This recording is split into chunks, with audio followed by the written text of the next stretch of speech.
आपने यह तो सुना ही होगा कि भारत गाँव में बसता है, लेकिन आज हम आपको एक ऐसी जगह पर लेकर जाने वाले हैं जहां पर भारत बसता है। इस जगह पर आपको भारत के कई राज्यों की सभ्यता और संस्कृति देखने के लिए मिल जाएगी। इसके साथ इन राज्यों के ग्रामीण जीवन, रहन सहन, लोक कला और संगीत जैसी चीज़ों को करीब से जानने का मौका भी मिलता है। यहाँ पर हर वर्ष दिसंबर के महीने में एक ऐसा मेला भरता है जिसमें कई राज्यों की कला और संस्कृति का ऐसा भव्य प्रदर्शन किया जाता है कि जिसे देखने के लिए पूरे भारत से हजारों टूरिस्ट आते हैं। तो आज हम अरावली की पहाड़ियों के बीच घनी हरियाली की चादर ओढ़ी हुई इस जगह की यात्रा करके इसे करीब से देखते हैं। आइए शुरू करते हैं।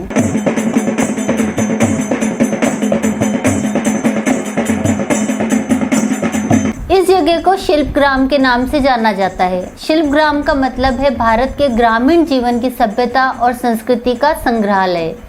इसका उद्घाटन 8 फरवरी 1989 को उस समय के प्रधानमंत्री राजीव गांधी ने किया था। यहाँ पर लोक कला और संस्कृति को सुरक्षित रखने के उद्देश्य से लोक जीवन के प्रतीकों का इस प्रकार कलात्मक प्रदर्शन किया गया है जिसे देखकर आजकल की शहरी युवा पीढ़ी भारत के ग्रामीण जीवन को देख और समझ सके।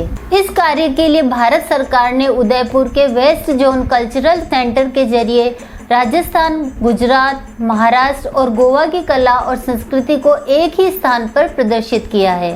अरावली की पहाड़ियों के बीच लगभग 130 बीघा जमीन पर फैले शिल्पग्राम में इन राज्यों के शिल्पकारों, मूर्तिकारों, लोक गायकों और वादकों, चित्रकारों, जुलाहों, चर्मकारों आदि के रहन सहन, खान पान, रीति रिवाज, व्यवसाय और मनोरंजन को दर्शाया गया है। इन सबको झोपड़ियों, हवेलियों, संग्रहालयों, सभागारों, रंगमंचों और बाजारों के माध्यम से दिखाया गया है। शिल्पग्राम में आपको पूरी तरह से ग्रामीण जीवन के दर्शन होते हैं। यहाँ पर आपको ऐसा लगेगा जैसे आप इन राज्यों के किसी गांव में घूम रहे हों। यहाँ पर कई जगह पर कलात्मक मूर्तियाँ लगी हुई है जो आपका ध्यान अपनी तरफ जरूर आकर्षित करती है। शिल्पग्राम के अंदर चारों तरफ झोपड़ियाँ और हवेलियाँ बनी हुई हैं जिनमें राजस्थान, गुजरात, महाराष्ट्र और गोवा के आदिवासी और ग्रामीण लोगों के घर और रहन सहन को दिखाया गया है। इनमें राजस्थान से रामा, सम, सहरिया और ढोल झोंपड़ी के साथ मामा देव का देवरा, गुजरात से बुनकर, भुजोड़ी, मालधारी और ईसाई झोंपड़ी के साथ पेठापुर हवेली, गोवा से ब्राह्मण, मछुआरा और कोलंबी झोंपड़ी, महाराष्ट्र से कोल्हापुर झोंपड़ी और नागालैंड से नागा मोरुंग आदि शामिल है। यहाँ पर अपनी कला को प्रदर्शित करने के लिए इन राज्यों के कलाकार भी रहते हैं जिन्हें केंद्र सरकार सैलरी भी देती है। ये कलाकार अपने राज्य के लोकगीत और लोक नृत्य को शो के रूप में प्रदर्शित करते हैं। अगर हम रामा गांव की झोपड़ी के बारे में बात करें तो यह झोपड़ी राजस्थान के जैसलमेर जिले के रेगिस्तान में बसे रामा गांव के एक भील परिवार का घर है। इसमें कमरे और रसोई के अलावा हथकरघा रखने का स्थान भी है। अगर हम सम गांव की झोपड़ी के बारे में बात करें तो यह झोपड़ी भी राजस्थान के जैसलमेर जिले के रेगिस्तान में बसे सम गांव के एक मध्यम वर्गीय परिवार का घर है। इस घर की मुख्य विशेषता इसमें पाया जाने वाला पीला पत्थर है। यहाँ जीवन यापन का मुख्य स्रोत पशुधन ही है। अगर हम सहरिया की झोपड़ी के बारे में बात करें तो यह झोपड़ी राजस्थान के कोटा जिले में अरावली के बीच बसी सहरिया जनजाति के परिवार का घर है। इनका प्रमुख व्यवसाय खेती करने के साथ जंगली उत्पाद इकट्ठे करना है। अगर हम बुनकर की झोपड़ी के बारे में बात करें तो यह झोपड़ी गुजरात के बड़ोदरा के छोटा उदयपुर के एक बुनकर परिवार का घर है। इसमें बुनकर के करघे और चरखे के लिए बरामदा बना होता है। अगर हम ब्राह्मण झोपड़ी की बात करें तो यह झोपड़ी गोवा के वास्को के एक हिंदू परिवार का घर है। इस घर का मुख्य हिस्सा तुलसी मठ या स्तंभ के रूप में है। अगर हम ईसाई झोपड़ी के बारे में बात करें तो यह झोपड़ी गुजरात के एक ईसाई परिवार का घर है। इसके सामने एक क्रॉस का निशान होता है। अगर हम मछुआरा झोपड़ी के बारे में बात करें तो यह झोपड़ी गोवा के समुद्र के किनारे बसने वाले ईसाई मछुआरे का घर है। इनका मुख्य व्यवसाय मछली पकड़ना है। अगर हम कोलंबी झोपड़ी के बारे में बात करें तो यह झोपड़ी गोवा के ग्रामीण क्षेत्रों में बसने वाले किसान का घर है। कोलंबी समुदाय गोवा के सबसे पुराने समुदायों में से एक है। अगर हम पेठापुर की हवेली के बारे में बात करें तो यह हवेली गुजरात के गांधीनगर के पेठापुर कस्बे की लकड़ी की बनी 2 मंजिला हवेली है। पेठापुर कस्बा छपाई के ब्लॉक बनाने के लिए प्रसिद्ध है। अगर हम भुजोड़ी की झोपड़ी के बारे में बात करें तो यह झोपड़ी गुजरात के भुज जिले के भुजोड़ी गांव के कच्छी रेबारियों का आवास है। इस झोपड़ी की खास बात लकड़ी के ढांचे पर खपरेल लगी हुई इसकी छत है। यह छत मिट्टी और इससे पुते पत्थरों से तैयार की जाती है। अगर हम नागा मोरुंग के बारे में बात करें तो यह नागालैंड का एक आदिवासी घर है जिसे मोरुंग या युवा छात्रावास कहा जाता है। और अगर हम कोल्हापुर की झोपड़ी के बारे में बात करें तो यह झोपड़ी महाराष्ट्र के कोल्हापुर के चर्मकार का घर है। कोल्हापुर अपने चमड़ा उद्योग के लिए जाना जाता है।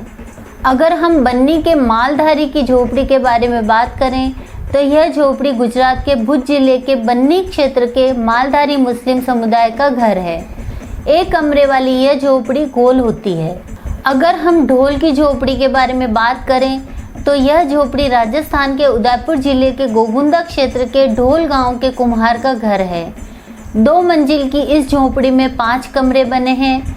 अगर हम मामा देव के देवरे की बात करें तो यह उदयपुर जिले के जसवंतगढ़ क्षेत्र के पशुओं के रक्षक लोक देवता मामा देव का स्थान है।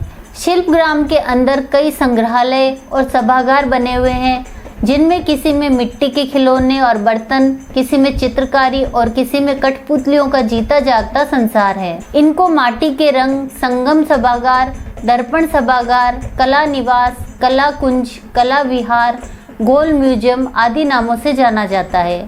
अगर हम माटी के रंग संग्रहालय की बात करें तो इस संग्रहालय में तरह तरह के मिट्टी के खिलौने, मूर्तियाँ, मुखौटे, बर्तन आदि रखे हुए हैं। मिट्टी से बने हुए ये सभी चीज़ें हस्तशिल्प का बहुत ही बेहतरीन उदाहरण है। अगर हम संगम सभागार की बात करें तो इसमें कई तरह की चित्रकारी का प्रदर्शन किया हुआ है। संग्रहालय की दीवारों पर चारों तरफ कागज और कैनवास पर बने हुए चित्र लगे हुए हैं। कला निवास संग्रहालय के बिल्कुल सामने कला विहार संग्रहालय बना हुआ है। इस संग्रहालय में कठपुतलियों का संग्रहालय बना हुआ है जिसमें कई तरह की कठपुतलियां रखी हुई है। इस जगह को हम कठपुतलियों का संसार कह सकते हैं। पहले ये कठपुतलियां बागोर की हवेली में रखी हुई थी जिन्हें कुछ समय पहले इस जगह पर शिफ्ट किया गया था। शिल्पग्राम में मुक्ताकाशी और बंजारा नाम के रंगमंच बने हुए हैं जहां पर कई तरह के कार्यक्रम आयोजित किए जाते हैं। अगर हम मुक्ताकाशी रंगमंच की बात करें तो यह 2 चट्टानों के बीच आधे चांद जैसी आकृति में बना हुआ एक रंगमंच है। खुले आसमान के नीचे होने की वजह से इसे मुक्ताकाशी रंगमंच कहते हैं। इस रंगमंच पर कला और संस्कृति से जुड़े कई तरह के कार्यक्रम आयोजित किए जाते हैं। हर साल दिसंबर के महीने में यहाँ पर आयोजित होने वाले शिल्पग्राम मेले में कलाकारों और शिल्पकारों द्वारा अपनी कला का बेहतरीन प्रदर्शन किया जाता है। इस शिल्पग्राम में एक हाट बाजार भी है जिसमें हाथ से बनी हुई कलात्मक वस्तुओं को बेचा जाता है। इनमें कपड़े, चप्पलें, चूड़ियाँ, साड़ियाँ, लकड़ी और मिट्टी के खिलौने, बर्तन, फर्नीचर, कठपुतलियाँ और लोक वाद्य यंत्र आदि शामिल है। शिल्पग्राम में एक मूर्तिकला उद्यान बना हुआ है जिसमें पत्थर से बनी हुई कई तरह की छोटी बड़ी मूर्तियां लगी हुई हैं। इन मूर्तियों में कई तरह की धार्मिक और सामाजिक प्रतिमाओं के साथ वाद्य यंत्रों और योग करते लोगों की मूर्तियां बनी हुई है। शिल्पग्राम में एक लोक औषधि उद्यान भी बना हुआ है जिसमें कई तरह के मेडिसिनल प्लांट भी लगे हुए हैं। शिल्पग्राम में एक लकड़ी का बड़ा रथ भी रखा हुआ है जिसे इंद्र विमान कहा जाता है। यह विमान झालावाड़ रियासत का था जो राज परिवार के काम आता था। अगर हम शिल्पग्राम में लगने वाले मेले के बारे में बात करें तो यह मेला हर वर्ष दिसंबर महीने के अंतिम 10 दिनों में लगता है। इस मेले को शिल्प दर्शन और शिल्प महोत्सव आदि नामों से जाना जाता है। इस मेले में कई राज्यों के लोक कलाकारों द्वारा अपनी कला का प्रदर्शन किया जाता है। यह मेला एक हस्तशिल्प मेला है जिसमें कलाकारों और शिल्पकारों के लिए बिना किसी मध्यस्थ के अपनी कला और कलात्मक वस्तुओं के लिए बाजार मिल जाता है। इसके लिए मेले में जगह जगह दुकानें और स्टॉल लगाई जाती है जिनमें हाथ से बुने हुए कपड़े और चमड़े की वस्तुओं के साथ मिट्टी, लकड़ी और कांच से बनी कई तरह की कलात्मक चीज़ें मिल जाती है। अगर हम शिल्पग्राम के पास घूमने की जगह के बारे में बात करें तो आप प्रताप गौरव केंद्र, नीमच माता मंदिर, बड़ी तालाब आदि देख सकते हैं। अब हम बात करते हैं कि शिल्पग्राम कैसे जाएं। उदयपुर रेलवे स्टेशन से शिल्पग्राम की दूरी लगभग 10 किलोमीटर है। यहाँ जाने के 2 रास्ते हैं। इन रास्तों में एक रास्ता रानी रोड होकर और दूसरा रास्ता नीमच माता के आगे देवाली होकर जाता है। आप अपनी सहूलियत के हिसाब से किसी भी रास्ते से जा सकते हैं। अगर आप भारत की कला और संस्कृति को करीब से देखना चाहते हैं तो आपको दिसंबर में लगने वाला शिल्पग्राम मेला जरूर देखना चाहिए। लेकिन अगर आपका दिसंबर में जाना संभव नहीं हो तो फिर आप जब भी उदयपुर जाएं तब आपको शिल्पग्राम की यात्रा जरूर करनी चाहिए।